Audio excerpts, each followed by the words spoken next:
नमस्कार, मी रिद्धी म्हात्रे. बातमीपत्रामध्ये आपल्या सगळ्यांचं स्वागत. आणि सुरुवातीलाच महत्त्वाची बातमी उद्धव ठाकरे यांच्या दौऱ्यासंदर्भातली.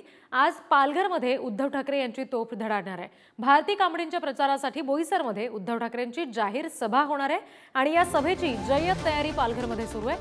पालघरच्या बोईसरमध्ये उद्धव ठाकरे आज सभा घेत आहेत. ही जाहीर सभा आयोजित करण्यात आली आहे. भारती कांबळी यांच्या प्रचारासाठी बोईसरमध्ये ही सभा आयोजित केली आहे. आज उद्धव ठाकरे पालघर दौऱ्यावर आहेत. प्रतिनिधी जितू पाटील आपल्याशी जोडले गेले, त्यांच्याशी या संदर्भात बोलूया. जितू, कशा पद्धतीचं हे नियोजन असेल उद्धव ठाकरे यांच्या पालघर दौऱ्याचं? नक्कीच बघितलं तर लोकसभा निवडणुकीच्या पार्श्वभूमीवर आज महाविकास आघाडीकडून ही प्रचार सभा जी आहे ती आयोजित करण्यात आली आहे. महाविकास आघाडीच्या ज्या शिवसेना उमेदवार भारती कांबळे आहेत यांच्या प्रचारासाठी आज उद्धव ठाकरे जे आहेत ते बोईसरच्या पातळ येथील आंबटगोड मैदानावर सायंकाळी 4 वाजता सुमारास येणार आहेत आणि प्रचाराचा पहिला नारळ जो आहे तो यांच्या हस्ते पालघरमध्ये होणार असून या सभेची जी आता जय्यत तयारी जी आहे ती शिवसेनेकडून करण्यात आलाय.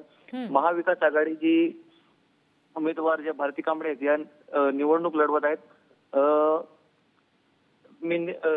शिंदेच्या बंडानंतर या कायम उद्धव ठाकरे सोबत राहिले नाही. एकंदरीत या सगळ्या सभेदरम्यान पालघरमध्ये जेव्हा उद्धव ठाकरे संध्याकाळी सभा घेतील त्यावेळेला नेमकं ते काय बोलतायत, कोणावर निशाणा साधण्यात, हे बघता महत्वाचं असेल. धन्यवाद दिलेल्या माहितीसाठी.